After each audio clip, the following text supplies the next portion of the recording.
Cinema పరిశ్రమ, ముఖ్యంగా Telugu cinema పరిశ్రమ ఒక విచిత్రమైన, ఆసక్తికరమైన, రసవత్తరమైన రంగం.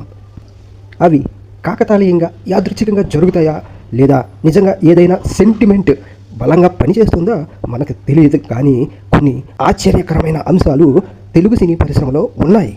ఒకే కథ, లేదా ఒకే పాయింట్, లేదా ఒకే నేపథ్యం అల్లుకొని రూపొందించబడిన తెలుగు సినిమాలు ఒకే కాలంలో, అంటే అతి తక్కువ రోజుల వ్యవధిలోనే, లేదా ఒకే సమయంలో రిలీజ్ అయ్యి ఒకే విధమైన ఫలితాన్ని అందుకోవడము జరిగింది.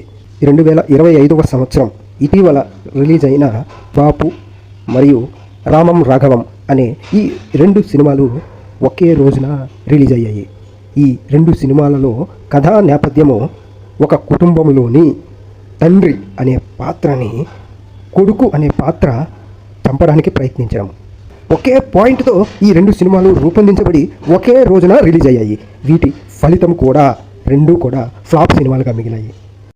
2015వ సంవత్సరంలో పటాస్, టెంపర్ అనే 2 సినిమాలు చాలా తక్కువ రోజులు, అంటే 3 వారాల గ్యాప్తో రిలీజ్ అయ్యాయి.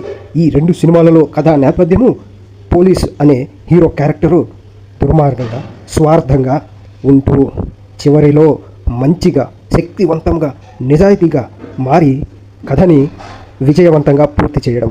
ఈ 2 సినిమాల ఫలితం కూడా 2 సూపర్ హిట్లు. 2006వ సంవత్సరంలో రిలీజ్ అయిన రాఖీ, అన్నవరం అనే 2 సినిమాలు 2 వారాల గ్యాప్ ఈ 2 సినిమాలు రిలీజ్ అయ్యాయి. 2 సినిమాలలో కూడా కథా నేపథ్యము హీరో తన చెల్లెలికి జరిగిన అన్యాయం చేసిన దుర్మార్గుల్ని అంతం చేయడం. సిస్టర్ సెంటిమెంట్తో వచ్చిన ఈ 2 సినిమాల ఫలితాలు కూడా 2 యావరేజ్ సినిమాలుగానే మిగిలాయి.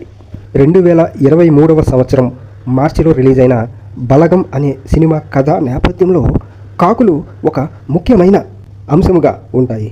అదే సంవత్సరం ఏప్రిల్ నెలలో రిలీజ్ అయిన విరూపాక్ష అనే సినిమాలో కూడా కాకులు ప్రధానమైన అంశముగా ఉంటాయి. ఈ 2 సినిమాలు 45 రోజుల వ్యవధిలో రిలీజ్ అయ్యాయి. 2 సినిమాల ఫలితాలు కూడా బ్లాక్ బస్టర్ సక్సెస్ అయ్యాయి. మీకు కూడా సినిమాలలో ఇటువంటి ప్రత్యేకమైన అంశాలు ఏవైనా తెలిస్తే కామెంట్ చేయండి.